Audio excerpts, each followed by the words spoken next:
मैं स्टैनली मैकवान, मेरे YouTube channel Hindi Gujarati Bible study में आपका स्वागत है। मेरे चैनल को अभी सब्सक्राइब कर लीजिए।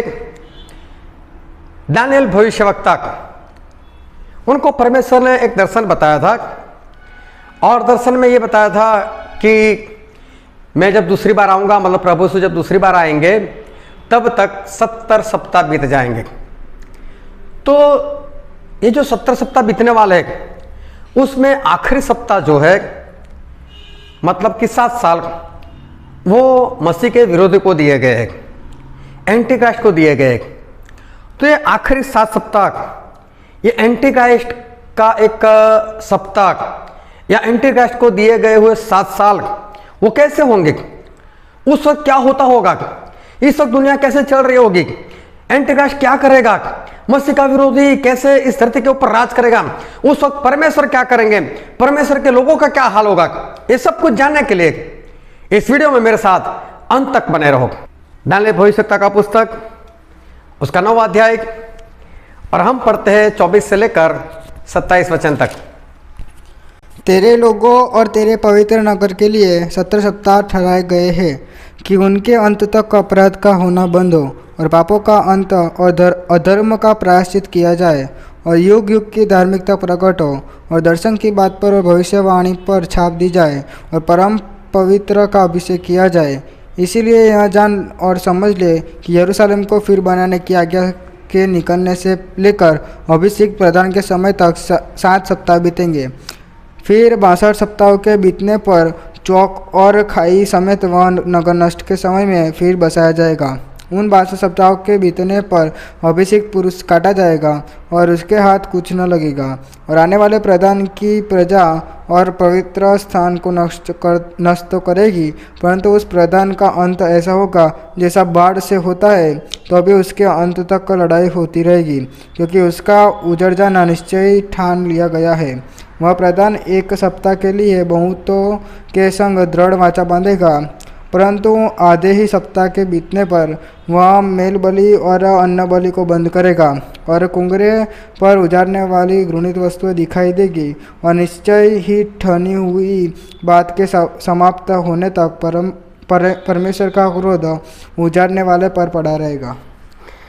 ये देखो, ये परमेश्वर का वचन है और यहाँ पर परमेश्वर ने जो बात बताई है वो है प्रभु यीशु के दूसरी बार आने के दिन की, और उस वक्त कितना वक्त बीतेगा वो यहाँ पर बताया हुआ, उसकी गिनती भी बताई हुई।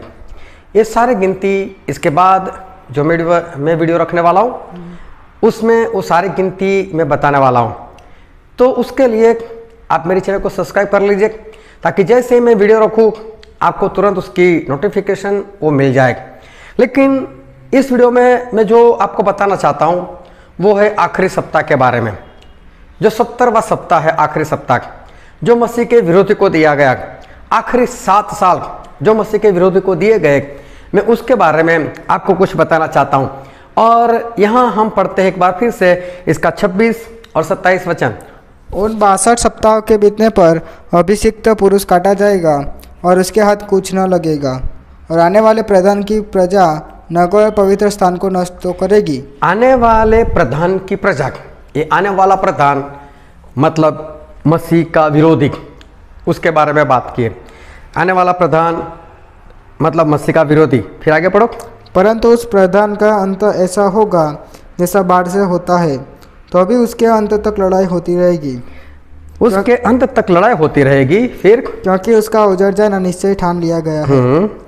वह प्रधान 1 सप्ताह के लिए बहुतों के संग दृढ़ वाचा बांधेगा। यहाँ पर ऐसा लिखा है कि वो प्रधान बहुत लोगों के साथ 1 सप्ताह की वाचा बांधेगा, मतलब लोगों के साथ एक करार करेगा, एक वाचा बांधेगा। ये आखिरी सप्ताह 1 सप्ताह की वाचा बांधेगा। और क्या लिखा है?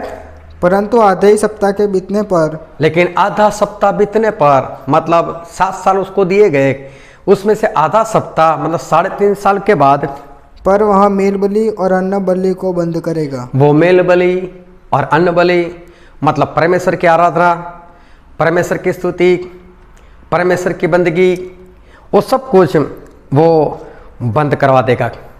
इसका मतलब ये है कि जो मसीह का विरोधी है उसके पास आखिरी 7 साल है। और आखिरी 7 साल जो है वो 7 साल के भी 2 हिस्से हैं, 3.5 साल और 3.5 साल। पहले वो वाचा बांधता है लोगों के साथ, और वाचा बांधता है तो उस वाचा को वो बीच में तोड़ देता है, मतलब कि 3.5 साल के बाद वो वाचा तोड़ देता है। इसका मतलब जब वो वाचा तोड़ता है और अन्न बलि मेल बलि मतलब परमेश्वर की आराधना सब बंद करवाता है, तो उससे पहले उसने उस बात में छुट्टी दी होगी कि जिसको जो भी करना है करो, जिसको भी मानना है उसको मानो। मतलब उसने इस धरती के ऊपर शांति फैलाई होगी। आखिरी सप्ताह में जो शुरू के 3.5 साल है उसमें उसने शांति बनाए रखी होगी। लोगों को भी बोला होगा कोई लड़ाई नहीं, कोई झगड़ा नहीं, सभी लोग शांति से वो रहते रहो। और फिर यह जो मसीह का विरोधी है उसका जो टारगेट है, उसका जो काम है, क्यों आया है वो इस धरती पर, तो उसका काम है, और बाइबल से हम पढ़ते हैं 2 थिस्सलुनीकी उसका 2 अध्याय और उसका 3 और 4 वचन। किसी रीति से किसी के धोखे में न आना, और वह दिन न आएगा जब तक धर्म का त्याग न हो ले और वह पाप का पुरुष अर्थात विनाश का पुत्र प्रकट न हो। ये जो है पाप का पुरुष और विनाश का पुत्र वही है मसीह का विरोधी। फिर आगे क्या लिखा है? जो विरोध करता है और हर एक से जो ईश्वर या पूज्य कहलाता है अपने आप को बड़ा ठहराता है, यहाँ तक कि वह परमेश्वर के मंदिर में बैठकर अपने आप को ईश्वर ठहराता है। ये जो इंसान है, ये जो मसीह का विरोधी है, वो परमेश्वर के भवन में बैठकर, परमेश्वर का भवन मतलब कि इज़राइल, वहाँ से अपना काम शुरू करेगा और वो अपने आप को मसीह छुड़ाने वाला, वो अपने आप को वो प्रकट करेगा, अपने आप को वो परमेश्वर वो प्रकट करेगा, इज़राइल के अंदर से ये शुरू करेगा। अब देखो ऐसा कब हो सकता है, ऐसा कब होगा? पहले ये मसीह का विरोधी अपने आप को प्रकट करने से पहले सबसे पहले वो अमेरिका का नाश करेगा। लेकिन वो अमेरिका का नाश क्यों करेगा और कितने वक्त में कर देगा, और उसका नाश वो क्यों करना चाहता है, उसका वीडियो मैंने बना कर रखा है, जिसकी लिंक मैं आपको दे देता हूं, और उस वीडियो के ऊपर जो मैंने थंबनेल बनाकर रखा है वो आपको स्क्रीन पर दिखाई देता है। तो इस वीडियो को देखना तो पता चलेगा कि वो अमेरिका का नाश जो है वो क्यों करेगा।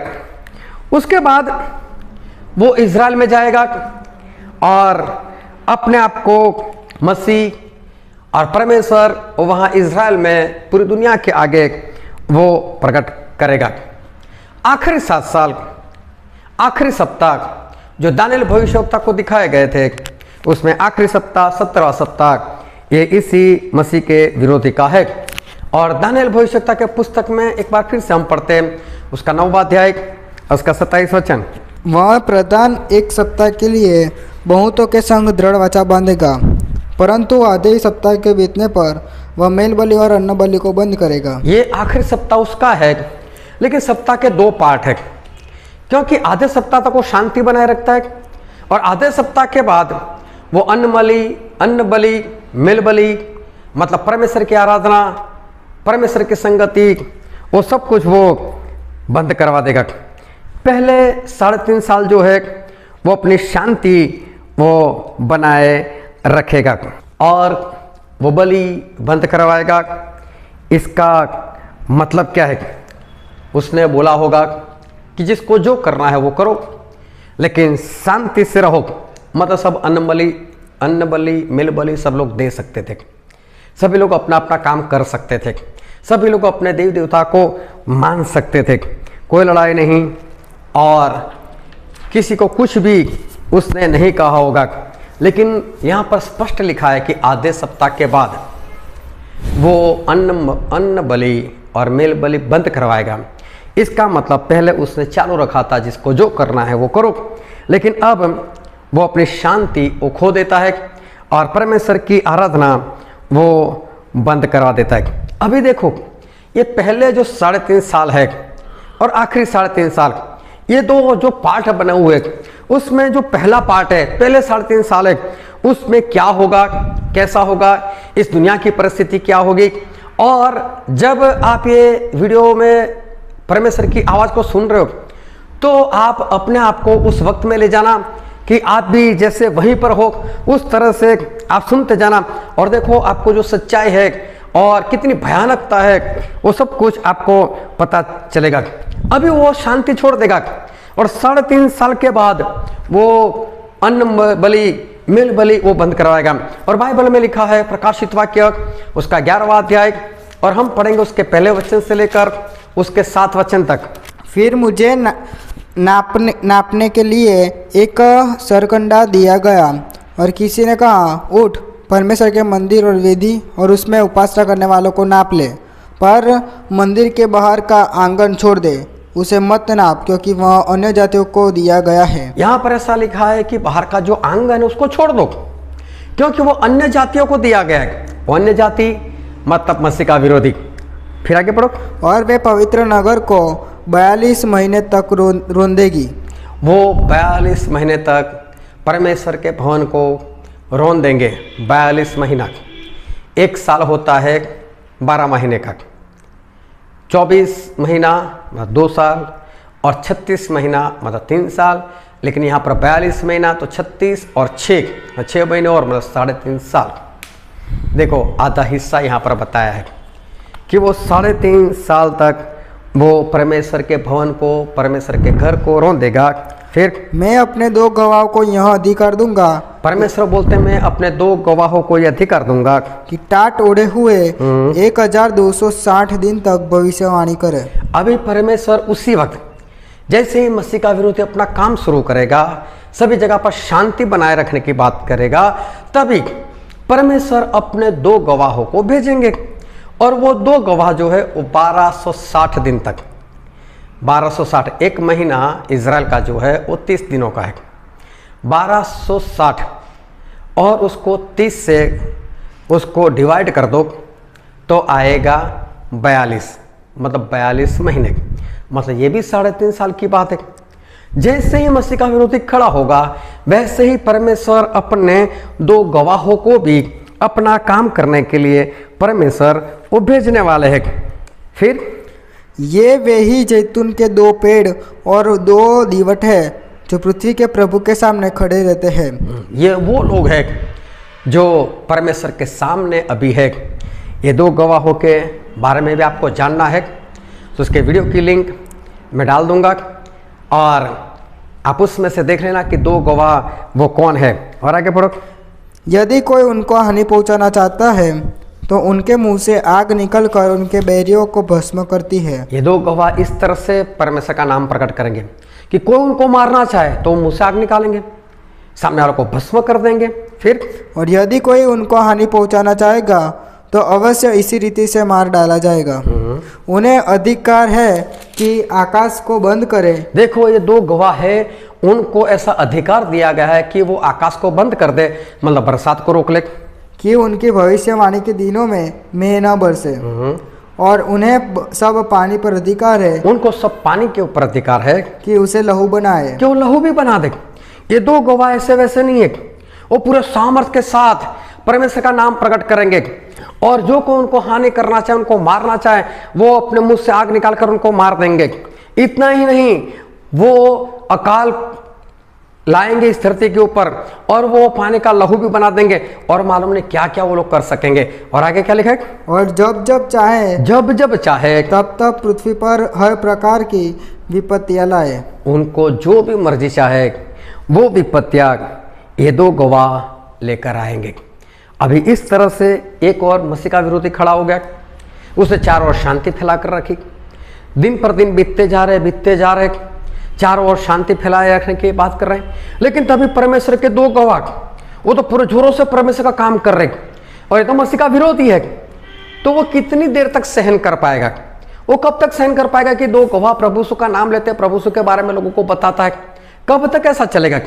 और ये दोनों गवाह भी कहाँ पर आएंगे? वो भी इजराइल के अंदर आएंगे और वो भी इजराइल लोगों को यही बताएंगे कि जिसको आप मसीहा समझ रहे हो, जिसको आप परमेश्वर समझ रहे हो, ये वो नहीं है। हमारा मसीहा तो बरसों पहले आ गए, क्रूस पर मरकर वापस भी चले गए और हम दो वहीं से आए हुए हैं। हम दोनों परमेश्वर के पास से आए हुए हैं और वो दो इजराइल जो प्रजा है वो इनकी बात मानेगी। और इसलिए बहुत सारे लोग जो है इजराइल के लोग वो इन दो गवाहों के पीछे वो चल पड़ेंगे और मसीह का विरोध देखेगा कि मेरा राज हो तो चला जाएगा। और इसलिए देखो आगे पढ़ते हैं, पढ़ो। जब वे अपनी गवाही दे चुकेंगे, जब वो अपनी गवाही पूरी कर देंगे, मतलब 3.5 साल, मतलब 1260 दिन बीत चुकेंगे, तो वह पशु जो अथाह कुंड में से निकलेगा, तब वो पशु मतलब मसीह का विरोधी एंटी क्राइस्ट उनसे लड़कर उन्हें जीतेगा, उनसे लड़कर उनसे जीतेगा और उन्हें मार डालेगा और उन्हें मार डालेगा। इससे सहन नहीं होगा और 3.5 साल के बाद वो अपनी वाचा को तोड़ देगा और परमेश्वर के इन दोनों गवाहों को मार देगा, अपने औकात पर आ जाएगा और 3.5 साल इनकी मौत के साथ वो खत्म होंगे। लेकिन ये तो मैंने एक ही बात बताई कि 3.5 साल में क्या होगा कि 2 गवाह आएंगे और पूर्ण रीति से वो लोग अपना काम जो है वो प्रकट करेंगे। और हो सकता है उस वक्त टीवी के ऊपर न्यूज़ आती हो, अखबार में न्यूज़ आपको सुनने को मिले कि इजराइल में कोई 2 लोग आए हैं, वो तो आसमान से आग बरसाते हैं, वो तो अकाल लेकर आते हैं, वो तो मुंह से आग निकालते हैं, लोगों को भस्म कर देते हैं, वो तो पानी का लहू बना देते। पूरी दुनिया में ये बात फैलेगी और सभी लोग हैरान से रह जाएंगे, ये है कौन, ये है कौन। कई लोग उनको देखने के लिए जाएंगे, मालूम नहीं क्या क्या उस वक्त होगा। लेकिन ये सारी घटनाएं वहां पर हो रही है। एंटीक्राइस्ट अभी तक तो शांति बनाए रखा हुआ था, अभी तक तो उसने वाचा को थामे हुए रखा था, लेकिन आखिर में उससे सहन नहीं हुआ। हम लोग भी जब किसी को भूत प्रेत होता है और वहां पर हम परमेश्वर की आराधना करते हैं, 1 गाना 2 गाना 3 गाना, फिर जो भूत प्रेत होता है ना, उस आराधना को सहन नहीं कर पाता और उसकी हरकतें बदल जाती है। तो ये मसीह का विरोधी हो, मसीह की बातें कैसे सुन पाएगा? तो आखिर में वो वाचा तोड़ देगा और इन दोनों गवाहों को वो मार देगा। फिर उनके शव उस बड़े नगर के चौक में पड़े रहेंगे। अभी देखो, ये मसीह का विरोधी जो है इन दोनों को वो मार देगा। लेकिन इन 3.5 सालों में और भी काम वो चल रहा है। ये तो हमने 2 गवाहों का काम देखा, एंटीक्राइस्ट शांत बैठा था वो देखा, 3.5 साल के बाद उसने वाचा तोड़ दी वो देखा। लेकिन साथ साथ में 3.5 साल में और बहुत कुछ हो रहा है। जो शुरुआत के 3.5 साल है उसमें बहुत कुछ हो रहा है। परमेश्वर प्रभु यीशु जो वो पुस्तक था जिसको 7 मोहरों से बंद कर रखा था, जो प्रकाशित वाक्य उसके 5वें अध्याय में जिसके बारे में लिखा है, वो पुस्तक प्रभु यीशु खोलते जाएंगे। एक के बाद एक मुहर जो है वो खुलती जाएगी। और प्रकाशित वाक्य में ऐसा लिखा है, उसका 6 अध्याय और उसका 1 और 2 वचन। फिर मैंने देखा कि मेमने ने उन 7 मोहरों में से एक को खोला। देखो, पहली मुहर खुल गई और उन 4 प्राणियों में से एक का गर्जन का सा शब्द सुना, आ।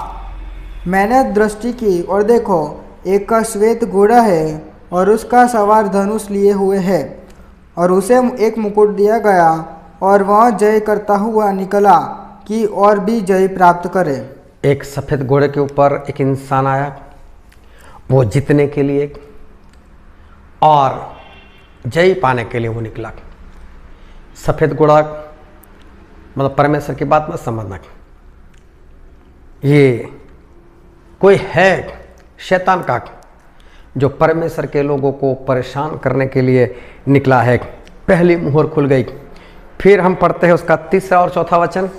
जब उसने दूसरी मुहर खोली तो दूसरी मुहर खुल गई तो मैंने दूसरे प्राणी को यह कहते सुना, आ।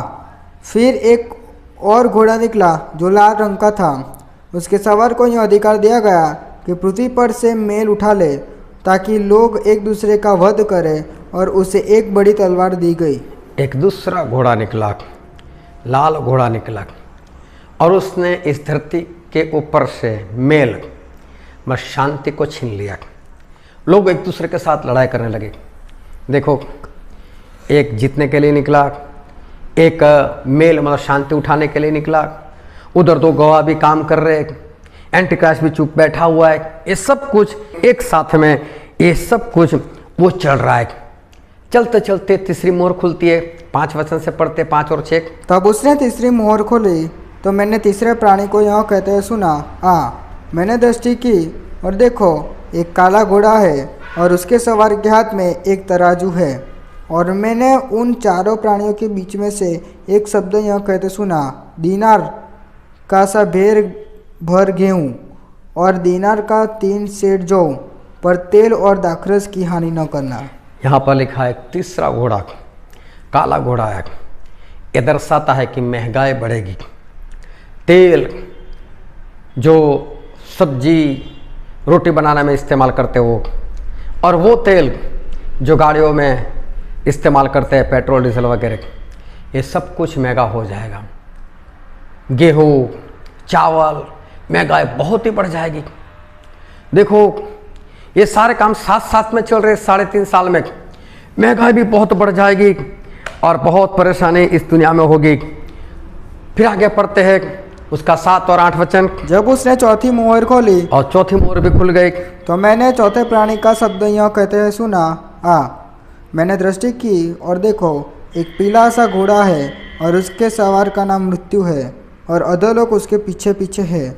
और उन्हें पृथ्वी की 1/4 पर यह अधिकार दिया गया कि तलवार और अकाल और मरी और पृथ्वी के वन पशुओं के द्वारा लोगों को मार डाले।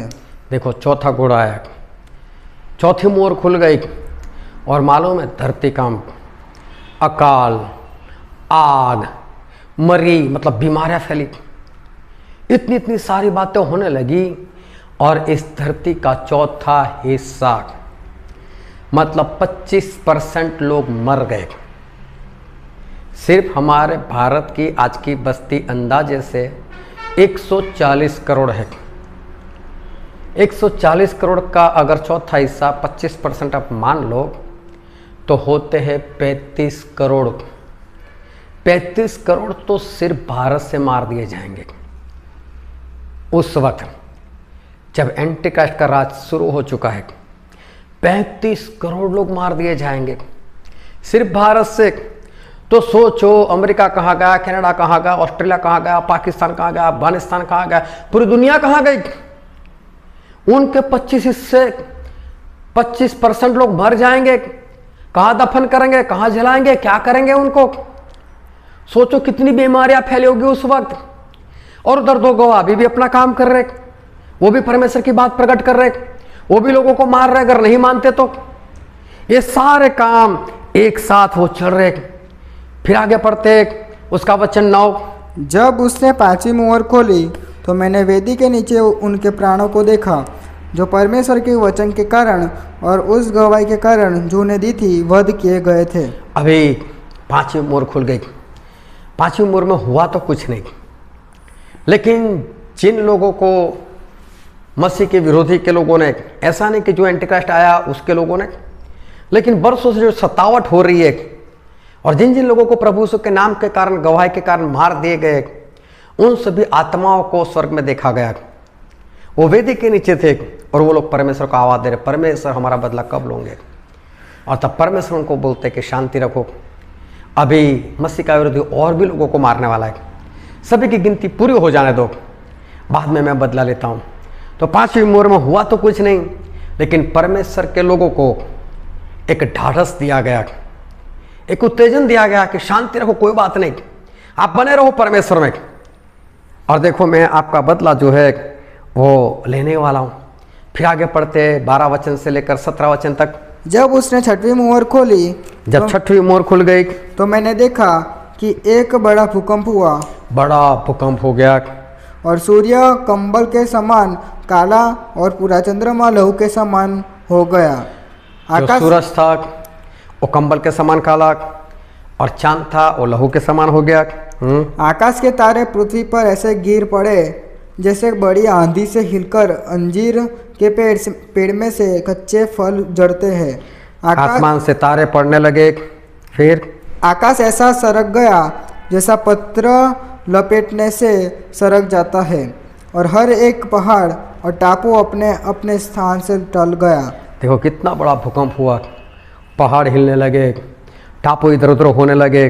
और तब पृथ्वी के राजा और प्रधान और सरदार और धनवान और सामर्थी लोग और हर एक दास और हर एक स्वतंत्र पहाड़ों की खोह में और चट्टानों में जा छिपे और पहाड़ों और चट्टानों से कहने लगे, हम पर गिर पड़ो और हमें उसके मुंह से जो सिंहासन पर बैठा है और मेमने के प्रकोप से छिपा लो, क्योंकि इसका मतलब प्रभु यीशु वो दिखाई देने लगे। अभी आए ही नहीं है, अभी आना बाकी है, लेकिन इनको पता चल गया, दिखाई देने लगे जैसे क्या तैयारी हो गई। प्रभु यीशु जैसे आ रहे हैं, बोले इनके प्रकोप से हमको बचा लो। पहाड़ों को बोल रहे कि हमको मार दो, खत्म कर दो, लेकिन मेमने से प्रभु यीशु से हमको बचा लो। फिर क्योंकि उनके प्रकोप का भयानक दिन आ पहुंचा है, अब कौन ठहर सकता है? कोई भी वहां पर ठहर नहीं सकता। देखो इस 3.5 साल में ये सारी बातें हो रही है, अभी तो कुछ भी नहीं, अभी भी ये शुरू के 3.5 साल जो है वो चल रहे हैं। फिर हम बाइबल में पढ़ते हैं प्रकाशित वाक्य उसका 8वां अध्याय उसका 1 वचन। जब उसने 7वीं मोहर खोली तो स्वर्ग में आधे घंटे तक का सन्नाटा छा गया। तब मैंने उन 7 स्वर्गदूतों को देखा, 7 स्वर्गदूत देखे गए जो परमेश्वर के सामने खड़े रहते हैं, और उन्हें 7 तुरहियां दी गई। अभी देखो 7 स्वर्गदूत दिखे गए और उनके पास 7 नरसिंगे या 7 तुरही जो है उनके हाथों में है। अभी भी विपत्तियां चालू है, उधर 2 गवाह भी काम कर रहे हैं, मरी भी फैली हुई है, धरती कंप भी हो रहे हैं, बहुत लोग मर रहे हैं, सब कुछ साथ में हो रहा है। और देखो आगे पढ़ते उसका 7वां वचन। पहले स्वर्गदूत ने तुरही फूकी और लहू से मिले हुए ओले और आग उत्पन्न हुई। अभी देखो जैसे पहले ने तुरही बजाई, आसमान से ओले गिरे, बर्फ, लेकिन बर्फ में आग थी। सोचो आग में तो बर्फ पिघल जाता है, ये कैसे ओले होंगे? जो आग वाले ओले हैं। इतना ही नहीं, उसके साथ लहू भी है, मालूम नहीं कौन सा लहू है, कैसा लहू है। आसमान से लहू, बर्फ, ओले और आग, ये सब कुछ साथ में गिरने लगेंगे। उधर 2 गवाह भी काम कर रहे हैं, ये काम भी यहाँ पर हो रहा है। फिर आगे पढ़ते उसका 8वां वचन। दूसरे स्वर्गदूत ने तुरही फूकी तो मानो आग से जलता हुआ एक बड़ा पहाड़ समुद्र में डाला गया, और समुद्र का 1/3 लहू हो गया। अभी देखो समुद्र में कुछ गिरा और समुद्र का 3रा हिस्सा 33.33% पानी वो तो लहू बन गया। फिर आगे पढ़ते उसका 10 और 11 वचन। तीसरे स्वर्गदूत ने तुरही फूकी और एक बड़ा तारा जो मशाल के सामान जलता था स्वर्ग से टूटा और नदियों की 1/3 पर और पानी के सोतों पर आ पड़ा। उस तारे का नाम नागदोना है। अभी क्या हुआ? नदियों पर, झरनों पर कुछ हुआ। नागदोना मतलब जहर। और पढ़ो आगे। और 1/3 पानी नागदोना सा कड़वा हो गया। मतलब 33.33% पानी वो जहरीला हो गया। अब पीने का पानी भी, वो तो पहले समुद्र का पानी हुआ था लहू, अभी पीने का पानी भी लहू हो गया। उधर तो गवाह भी काम कर रहे, मरे भी फैले हुए, 25% लोग मरे भी जा रहे, सब कुछ साथ में हो रहा है। और यहाँ जो जिंदा है उनका पानी 33.33% वो तो लहू बन गया। ये सब कुछ 3.5 साल में हो रहा है। फिर आगे हम पढ़ते हैं उसका 12वां वचन।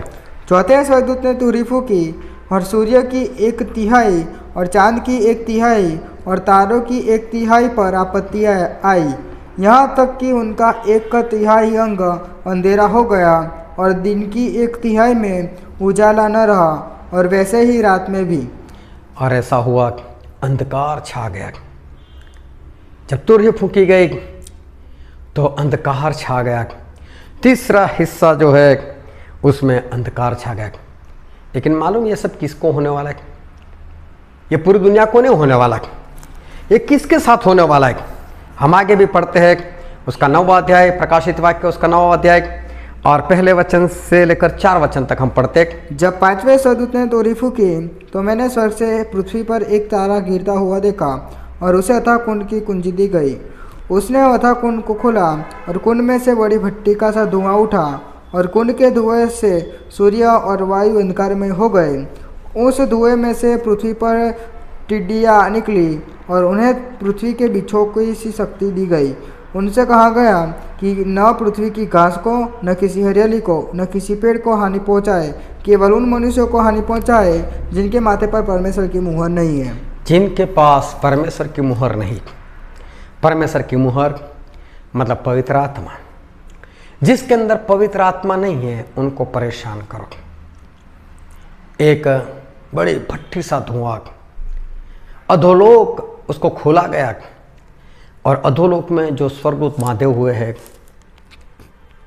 जिन्होंने शैतान के बहकावे में आकर पाप किया था, ये मत समझो वो अभी बाहर है, खुले है। शैतान के साथ जो सेना है ना, वो स्वर्गदूतों की सेना नहीं है, क्योंकि दूसरा पत्रस 2:4 और यहूदा की पत्री 1:6 पढ़ लेना। जिन स्वर्गदूतों ने गुनाह किया, पाप किया, उनको तो नरक में बांध कर रखा था, उन सभी को खोल दिया गया। अब इस धरती पर इतनी दुष्टात्माएं, इतनी दुष्टात्मा आई कि लोगों को परेशान कर देगी। लेकिन किसको? जिसके पास पवित्र आत्मा नहीं है। अगर आपने अभी तक पवित्र आत्मा नहीं पाया तो ये दिन बहुत जल्द आने वाला है। उससे पहले पवित्र आत्मा पालो। ये बहुत ही भयानक से दिन है। देखो, टिड्डियाँ निकलेगी, ये सारी सिंबॉलिक लैंग्वेज है। और जिनके पास पवित्र आत्मा ने उन सभी को काटेगी। लोग मौत के लिए तड़पते रहेंगे लेकिन मौत भी नहीं मिलेगी। कैसी हालत होगी। उधर तो गवाह अभी भी काम कर रहे इजराइल में। एंटीक्राइस्ट अभी भी ये सब कुछ देखता रहा है कि परमेश्वर भी लोगों को, मेरे लोगों को परेशान कर रहे हैं, क्योंकि जो उनकी मुहर वाले हैं उनको तो कुछ नहीं हो रहा है। जो उसको मानते उसके पीछे चलते उन्हीं लोगों को परेशानी हो रही। वो ये सब कुछ देख रहा है, सहन कर रहा है। और देखो दुनिया में ऐसे हालात वो छा रहे। फिर बाइबल में पढ़ते हैं प्रकाशित वाक्य उसका 9वां अध्याय 13, 14 और 15 वचन। जब छठे स्वर्गदूत ने तुरी फूकी तो सोने की वेदी जो परमेश्वर के सामने है, उसकी सींगों में से मैंने ऐसा शब्द सुना, मानो कोई छठवें स्वर्गदूत से जिसके पास तुरी थी कह रहा है, उन 4 स्वर्गदूतों को जो बड़ी नदी फुरात के पास बंधे हुए खोल दे। वे चारों दूत खोल दिए गए जो उस घड़ी और दिन और महीने और वर्ष के लिए मनुष्यों की 1/3 के मार डालने को तैयार किए गए थे। हाँ, यहाँ पर 4 लोगों की बात की है। ये 4 लोग कोई और नहीं, ये मसीह के विरोधी के लोग हैं, जिनको अभी तक रोक कर रखा था। उनको भी बोल दिया अभी तुम भी काम करो। और देखो, ये सभी लोग दुनिया पर उन लोगों को परेशान कर रहे जिनके पास पवित्र आत्मा नहीं। और वो लोग सभी लोगों को परेशान कर रहे जिनके पास उस वक्त पवित्र आत्मा नहीं। उन लोगों के हालात बहुत ही खराब होने वाले। 2 गवाह वहां पर काम कर रहे। और ये मत समझो कि उस वक्त आप पश्चाताप कर लोगे और पवित्र आत्मा पालोगे। उस वक्त पवित्र आत्मा का काम पूर्ण रीति से बंद है। जिनके अंदर है उनके अंदर ही काम कर रहे। अब किसी नए के अंदर काम नहीं करने वाले, किसी को नहीं दिया जाएगा। अगर मेरे अंदर है तो मेरे लिए है। मैं किसी के लिए प्रार्थना करूंगा तो उसको छुटकारा नहीं मिलेगा, उसको चंगाई नहीं मिलेगी, कोई भूत प्रेत नहीं निकलेगा उस वक्त। वो मेरे लिए है, बस मेरे लिए काम करेंगे, मुझे बचाए रखेंगे। जिसके पास पवित्र आत्मा होंगे, पवित्र आत्मा सिर्फ उनकी रक्षा करेंगे और किसी की भी नहीं। किसी का कुछ भी हल नहीं होगा। देखो, ये 3.5 साल में कैसी कैसी बातें हो रही।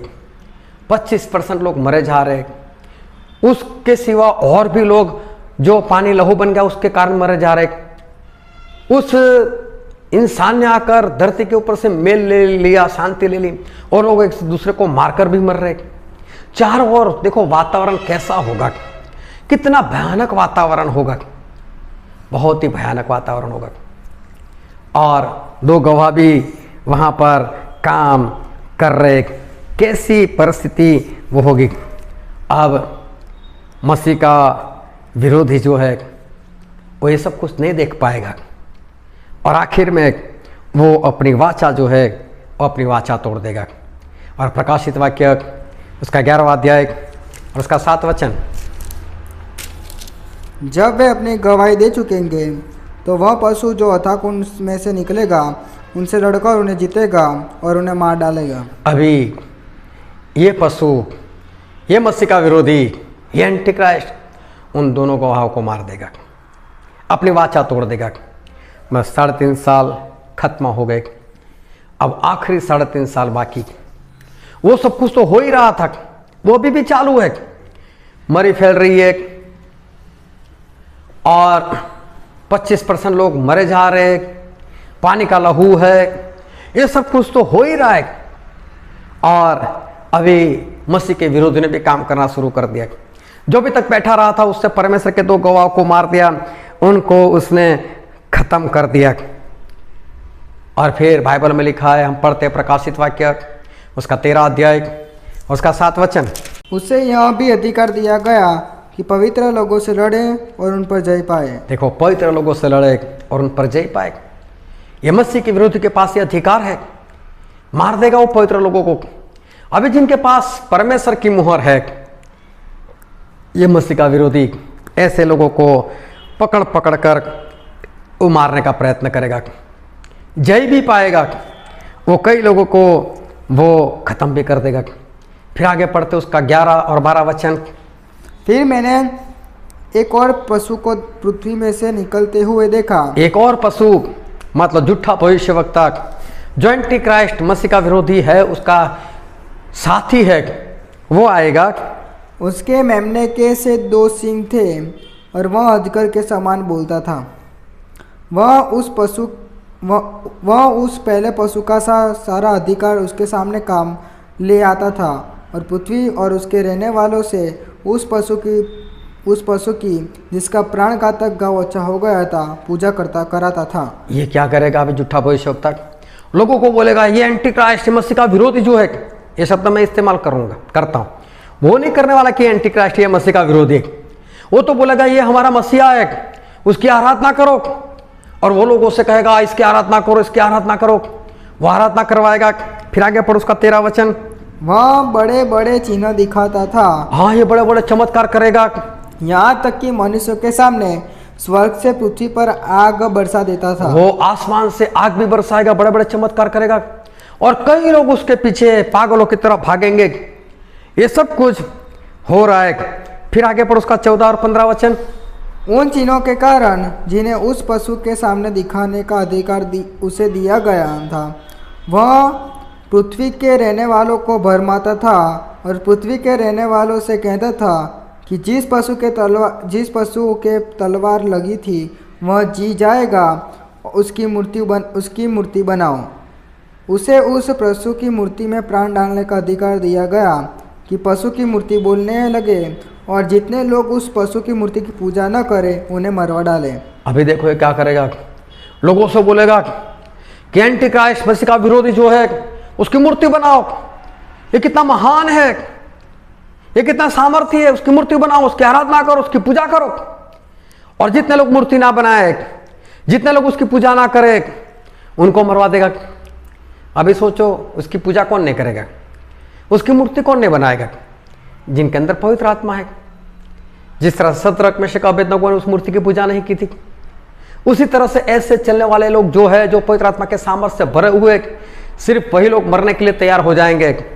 लेकिन वो लोग ना तो मूर्ति बनाएंगे, ना मूर्ति की पूजा करेंगे। मसीह के विरोधी के वक्त ऐसे लोग हैं, परमेश्वर को मानने वाले लोग हैं, और वो इस तरह से काम करेंगे कि मूर्ति की पूजा नहीं करेंगे, मूर्ति बनाएंगे भी नहीं। तो ये बोलेगा इसको मार दो, इसको खत्म कर दो।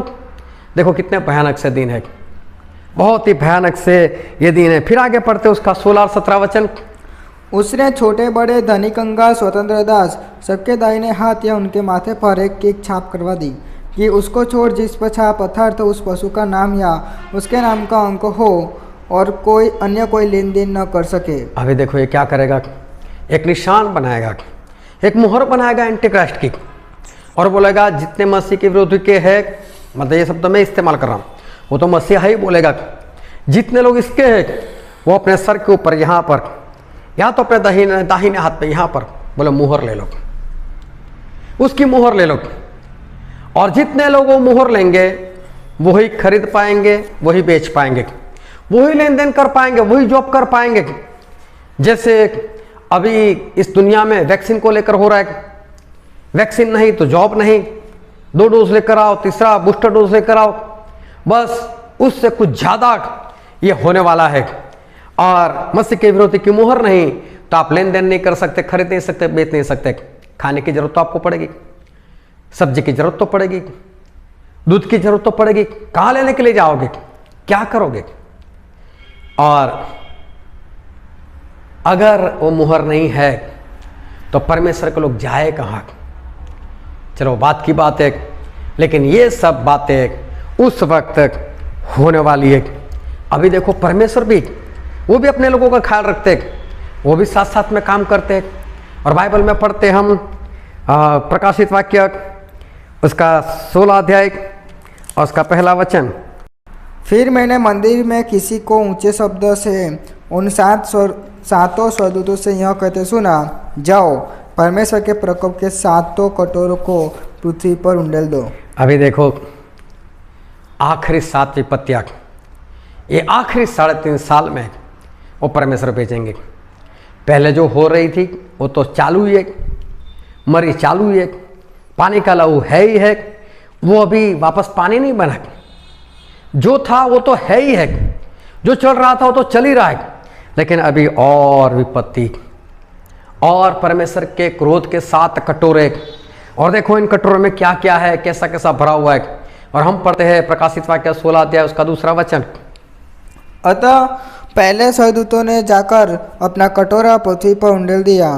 तब उन मनुष्यों के जिन पर पशु की छाप थी और जो उसकी मूर्ति की पूजा करते थे, एक प्रकार का बुरा और दुखदायी फोड़ा निकला। जो मसीह के विरोधी के लोग हैं, जो उसकी मुहर लगकर बैठे, और जिन्होंने मुहर नहीं ली उनको लोग मारने के लिए आ रहे, उनको परेशान करने के लिए आ रहे, तो साथ साथ में वो लोग भी परेशान हो रहे। जिनके पास वो पशु मतलब मसीह के विरोधी की मुहर लगी हुई है सर के ऊपर या हाथ के ऊपर, उनको बड़े बड़े फोड़ निकल आ रहे, जैसे आपको स्क्रीन पर दिखाई देते हैं बड़े बड़े फोड़े, उससे भी बड़े बड़े फोड़े लोगों को निकल आएंगे। और फिर आगे पढ़ो उसका 3 वचन। दूसरे स्वर्गदूत ने अपना कटोरा समुद्र पर उंडेल दिया। जब दूसरा कटोरा उंडेला गया और वह मरे हुए मनुष्य के लहू जैसा बन गया और समुद्र में का हर एक जीवधारी मर गया। देखो समुद्र का पानी लहू हो गया, समुद्र में जितने थे पशु पंछियों सब कुछ मर गए। सोचो कोई भी मर जाता है फिर उसकी डेड बॉडी ऊपर आ जाती है, पानी के ऊपर तैरने लग जाती है, कितनी दुर्गंध फैलेगी, कितनी बदबू आएगी, कैसे रहोगे उस वक्त। लेकिन उस वक्त ये सब कुछ होने वाला है। फिर आगे हम पढ़ते हैं उसका 4 वचन। तीसरे स्वर्गदूत ने अपना कटोरा नदियों और पानी के सोतों पर उंडेल दिया और वे लहू बन गए। तब मैंने पानी के स्वर्गदूतों को यह कहते सुना, हे पवित्र जो है और जो था तू न्यायी है। देखो पीने का पानी भी लहू हो गया, तीसरा हिस्सा तो हो ही चुका था पहले, अभी बाकी जो पानी बचा पीने का 100% वो भी लहू हो गया। कैसे जीने का उस वक्त, कैसा होगा उस वक्त। लेकिन ये सब कुछ उस वक्त धरती पर होने वाला है, इसको कोई नहीं रोक सकता, क्योंकि परमेश्वर ने ठान लिया है ये सब कुछ होकर ही रहेगा। फिर 8वां वचन पढ़ो उसका। चौथे स्वर्गदूत ने अपना कटोरा सूर्य पर उंडेल दिया और उसे मनुष्यों को आग से झुलसा देने का अधिकार दिया गया। अभी देखो सूरज की गर्मी इतनी बढ़ जाएगी, इतनी बढ़ जाएगी कि लोग मर जाएंगे उससे। आपका एसी काम नहीं आएगा, कूलर पंखे की तो बात ही छोड़ो, एसी भी काम नहीं आएगा। लेकिन अगर आपके पास पवित्र आत्मा है, इन सारी बातों से बचे रहोगे। लोगों को क्योंकि ये सब कुछ ऐसा निर्गमन का पुस्तक पढ़ना, उसके 7वें अध्याय से लेकर 12वें अध्याय तक पढ़ना, वहां पर मिस्र देश में जितनी भी परेशानियां आई, जितनी भी विपत्ति आई, लेकिन उसी जगह पर जो परमेश्वर के लोग, इजराइल के लोग थे, उनको कोई विपत्ति नहीं थी। इनके घर में पानी का लहू हो चुका था, लेकिन जहां पर इजराइल रहते थे वहां पानी का लहू नहीं हुआ था। इनके ऊपर मेढक आते थे, लेकिन जहां पर परमेश्वर के लोग रहते थे वहां पर मेढक नहीं आता था। अगर परमेश्वर की मोहर होगी, पवित्र आत्मा से आप भरे हुए होंगे, तो आपको ये सारे विपत्तियां परेशान नहीं करेगी, लेकिन उसके लिए पवित्र आत्मा पाना बहुत जरूरी है। पवित्र आत्मा पाना बहुत ही जरूरी है। और देखो, पीने का पानी वो लहू हो गया। सूरज की गर्मी इतनी बढ़ गई कि लोग झुलस झुलस कर मरने लगे। फिर आगे पढ़ते उसका 10 वचन। 5वें स्वर्गदूत ने अपना कटोरा उस पशु के सिंहासन पर उंडेल दिया और उसके राज्य पर अंधेरा छा गया। अभी देखो अंधेरा छा गया। पहले भी तीसरे हिस्से पर अंधेरा था, अभी बहुत अंधेरा छा गया। लोग पीड़ा के मारे अपनी अपनी जीभ चबाने लगे। देखो अंधकार में सब पागल हो गए, अपनी अपनी जबान चबाने लगे। कैसा होगा उस वक्त, कैसे हालात हो गए, कैसी परिस्थिति होगी। फिर आगे पढ़ते उसका 11 वचन। और अपनी पीड़ाओं और फोड़ों के कारण स्वर्ग के परमेश्वर की निंदा की, पर अपने अपने कामों से मन न फिराया। 6वें स्वर्गदूत ने अपना कटोरा महानदी फरात पर उंडेल दिया। अभी फरात नदी के ऊपर एक कटोरा उंडेल दिया और उसका पानी सूख गया। और उसका पानी सूख गया। कि अभी कई लोग जो है वीडियो बना बना कर डाल रहे, फरात नदी सूख गई, फरात नदी सूख गई, ये कटोरा उंडेल दिया गया। अभी ये नहीं हुआ है, ये तो होने वाला है। हाँ, उसकी शुरुआत हुई अभी तक, फरात नदी की सूखने की शुरुआत हुई, लेकिन ये सारी विपत्तियाँ जो है एक साथ में आएगी। ऐसा नहीं कि फोड़ा आकर चला गया, जिस तरह से मिस्र में होता था, पानी का लहू फिर वापस पानी बना दिया, फिर मेढक आए, फिर मेढक को ख़त्म कर दिए, फिर मक्खी आई, फिर मक्खी को भगा दिया, फिर टिड्डी आई। ऐसे नहीं, या आखिरी दिनों में तो सब कुछ जो पहला आया वो तो रहेगा ही रहेगा, दूसरा भी आएगा वो भी रहेगा, पहला दूसरा तीसरा भी आएगा। इस तरह से लगातार विपत्तियां विपत्तियां विपत्तियां वो चलती रहेगी। और फिर आगे हम पढ़ते उसका 17 वचन से लेकर 21 वचन तक। 7वें स्वर्गदूत ने अपना कटोरा हवा पर उंडेल दिया और मंदिर के सिंहासन से यह बड़ा शब्द हुआ, हो चुका। फिर बिजलियां चमकी और शब्द और गर्जन हुए और एक ऐसा बड़ा भूकंप आया कि जब से मनुष्य की उत्पत्ति हुई पृथ्वी पर हुई, तब से ऐसा बड़ा भूकंप कभी ना आया था। इससे बड़े बड़े नगर के 3 टुकड़े हो गए। देखो इतना बड़ा भूकंप आएगा, बड़े बड़े शहर के 3 हिस्से हो जाएंगे। फिर और जाति जाति के नगर गिर पड़े और बड़े बेबीलोन का स्मरण परमेश्वर के यहाँ हुआ कि वह अपने क्रोध की जलजलाहट की मदिरा उसे पिलाए। और हर एक का टापू अपनी जगह से टल गया। देखो टापू अपनी जगह से टल जाएंगे और पहाड़ों का पता न चला। पहाड़ों का पता नहीं चला। आकाश से मनुष्य के ऊपर मन भर के बड़े ओले गिरे।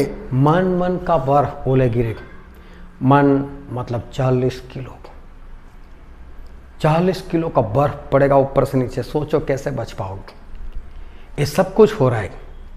साथ साथ में जो मसीह का विरोधी है उसके लोग हैं, वो मूर्ति की आराधना करवा रहे हैं, वो लोग भी चमत्कार कर रहे हैं, वो लोग भी अपनी मुहर दे रहे हैं। जो लोग मुहर नहीं लेते वो लेन देन नहीं कर सकते, उनको मार रहे हैं लोग। जो पशु की आराधना नहीं करते, मसीह के विरुद्ध की आराधना नहीं करते, उसकी मूर्ति की पूजा नहीं करते, उसको ये लोग मरवा रहे हैं। ये सारे काम एक साथ में इस धरती के ऊपर हो रहे हैं। सोचो ये धरती का नजारा कैसा होगा। और पढ़ो आगे। और इसीलिए कि यह विपत्ति बहुत ही भारी थी, लोगों ने ओलों की विपत्ति के कारण परमेश्वर की निंदा की।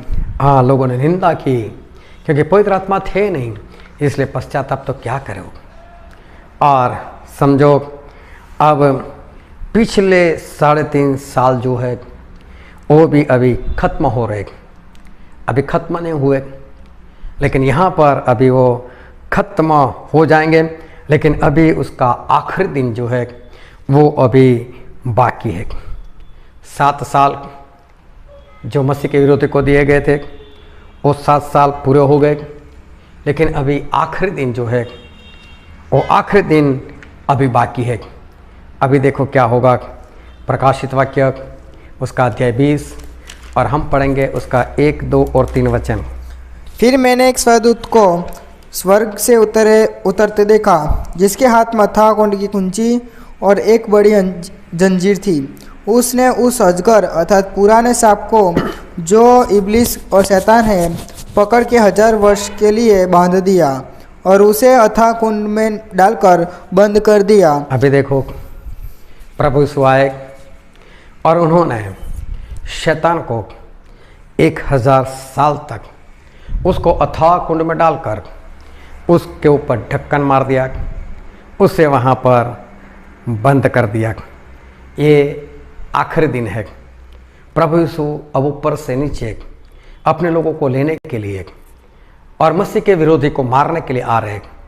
लेकिन उससे पहले जो शैतान है, उस शैतान को उन्होंने बांध दिया, एक खड्डे में अथाह कुंड में उसको डाल दिया और उसके ऊपर ढक्कन लगा दिया ताकि वो 1000 साल तक वो वहाँ से बाहर ना निकले। ये आखिरी दिन है, 7 साल का आखिरी दिन, और फिर प्रभु यीशु ऊपर से नीचे आएंगे।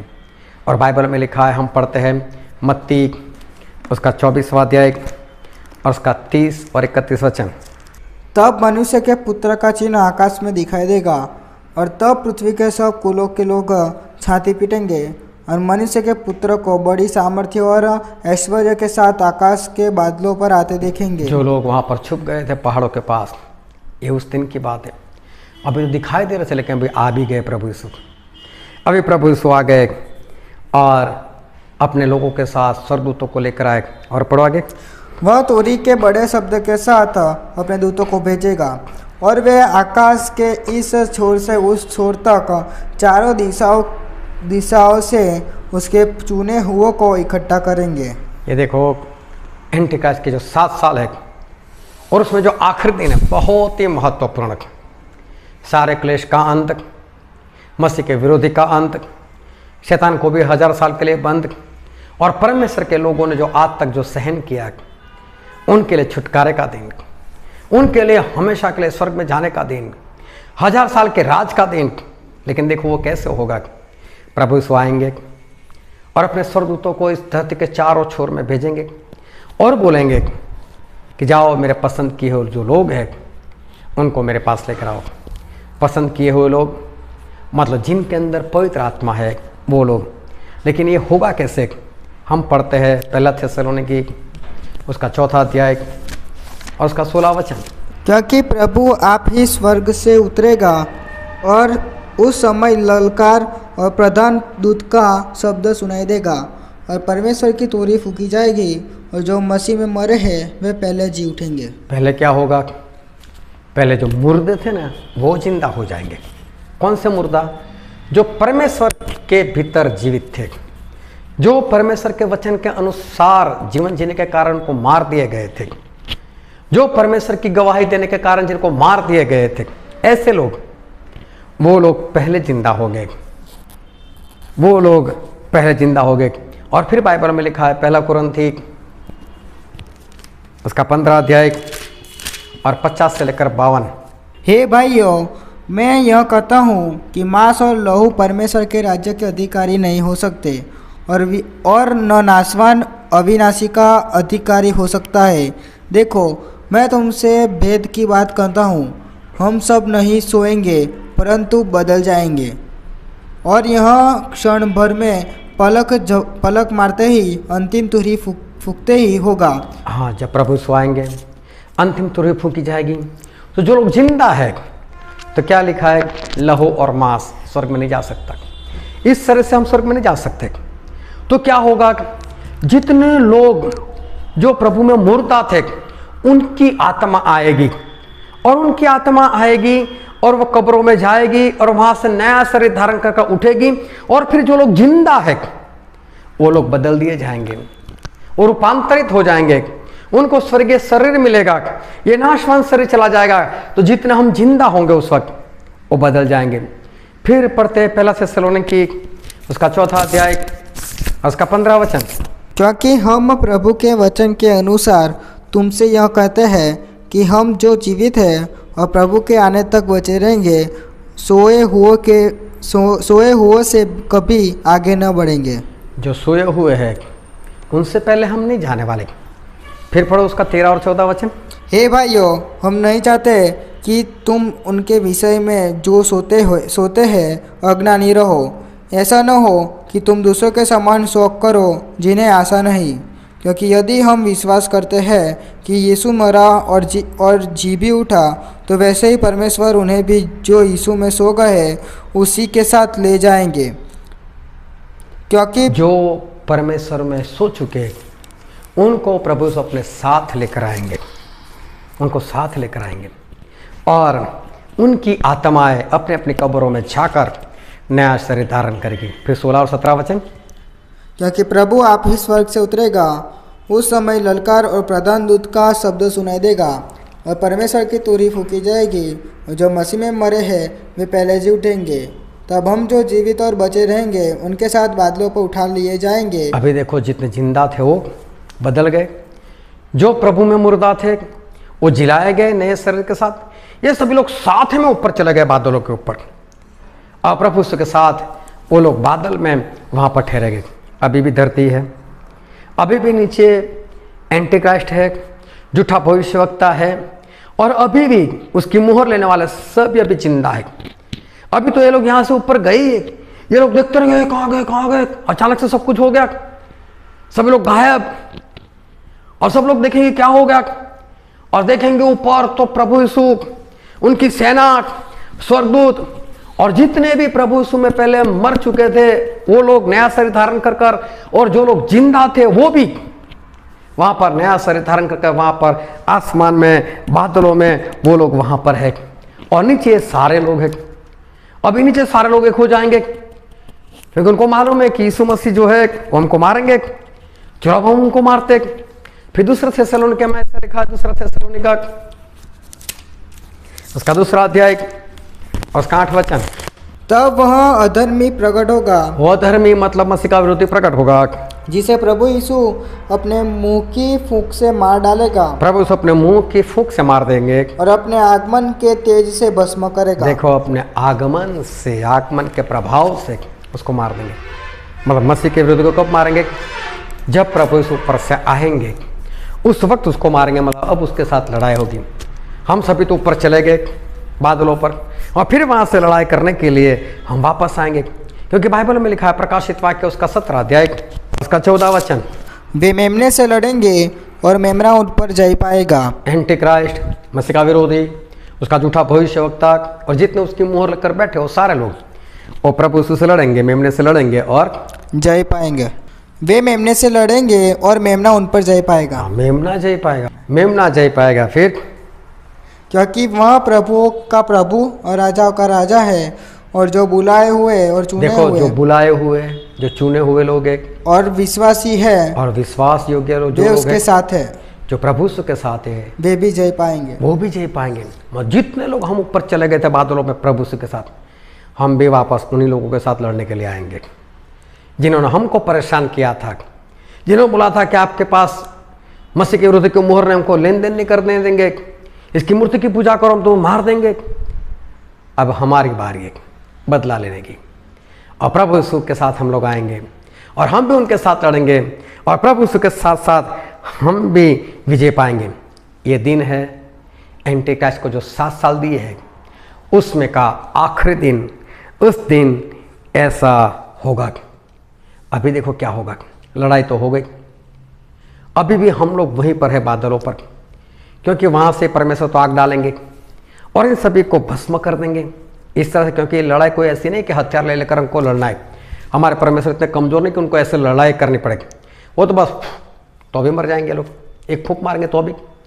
लेकिन देखो प्रभु सिंह को किस तरह से मारेंगे वो बाइबल में हम पढ़ते हैं। लूका रचित सुसमाचार उसका 17 अध्याय और 28, 29, 30 वचन।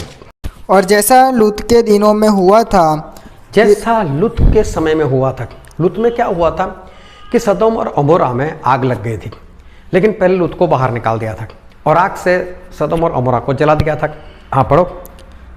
और लोग खाते पीते, लेन देन करते, पेड़ लगाते और घर बनाते थे। परंतु जिस दिन लूत सदोम से निकला उस दिन आग और गंधक आकाश से बरसी और सबको नष्ट कर दिया। मनुष्य के पुत्र के प्रकट होने के दिन भी ऐसा ही होगा। यहाँ पर लिखा है कि जब मनुष्य का पुत्र मतलब प्रभु यीशु प्रकट होंगे उस दिन ऐसा ही होगा। जिस तरह सदोम और अमोरा में आग डाली गई उसी तरह से एंटी क्राइस्ट उसके राज के ऊपर मतलब इस धरती के ऊपर आसमान से आग बरसाई जाएगी और सभी लोगों को भस्म कर दिया जाएगा। यहाँ तक कि हड्डियाँ तक नहीं रहेगी, सभी कुछ भस्म। जितने भी इंसान थे, जिन लोगों ने मसीह के विरोधी की मोहर ली थी, जितने मसीह के विरोधी की आराधना करते थे, उसकी पूजा करते थे, उसकी मूर्ति की पूजा करते थे, उसकी मोहर लेकर बैठे थे, जो मसीह के लोगों को सताते थे, उन सभी का नाश हो जाएगा। सभी लोगों को भस्म कर दिया जाएगा आग से, पूर्ण रीति से उनको जला दिया जाएगा।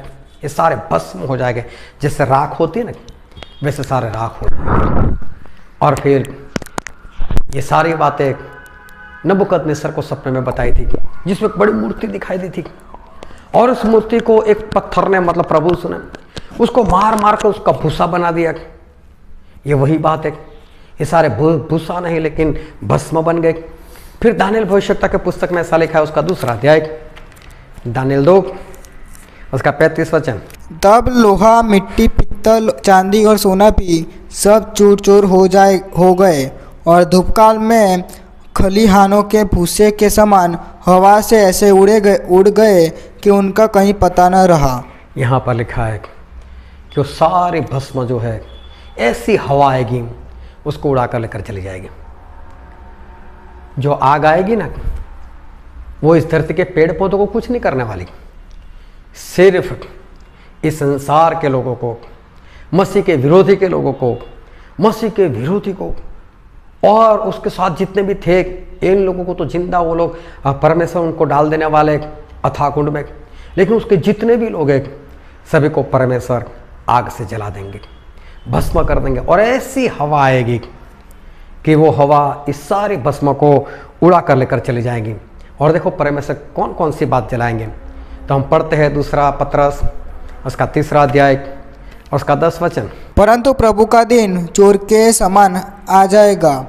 उस दिन आकाश बड़ी हड़हड़ाहट के साथ के शब्द से जाता रहेगा और तत्व बहुत ही तप्त होकर पिघल जाएंगे और पृथ्वी और उस पर के काम जल जाएंगे। पृथ्वी और उस पर के काम जल जाएंगे। और जो इंसान काम किए ना, ये ट्रेन है, ये बस है, रॉकेट है, ये गाड़ियाँ है, टीवी है, मोबाइल है, फ्रिज है, अब इनकी कोई ज़रूरत नहीं, ये सारा कुछ जलकर भस्म हो जाएगा। सभी के घर रहेंगे, हरियाली रहेगी और बाकी सब कुछ परमेश्वर जलाकर भस्म कर देंगे। हवा आएगी, इस सभी भस्म को उड़ा कर लेकर चली जाएगी। और जैसे ही ये सारी राख चली जाएगी तो मालूम है धरती कैसी बन जाएगी। जो परमेश्वर ने शुरू में आदम और हवा के लिए जो एदन वाटिका बनाई थी, ऐसी धरती हो जाएगी, बिल्कुल सुंदर, बिल्कुल स्वच्छ, और धरती एदन बाग के समान हो जाएगी। और अब क्या होगा मालूम है, जितने लोग उस बादल के ऊपर परमेश्वर प्रभु यीशु के साथ थे, प्रभु यीशु सभी को लेकर अभी इस धरती पर आएंगे। जिस तरह से नबूकदनेस्सर ने देखा था कि वो जो छोटा पत्थर काट कर निकाला गया था लेकिन किसी के हाथ में दिखाई दिए थे, जिसने पूरी मूर्ति को खत्म कर दिया, उसका एक बड़ा पहाड़ बन गया और जिससे सारी धरती भर गई।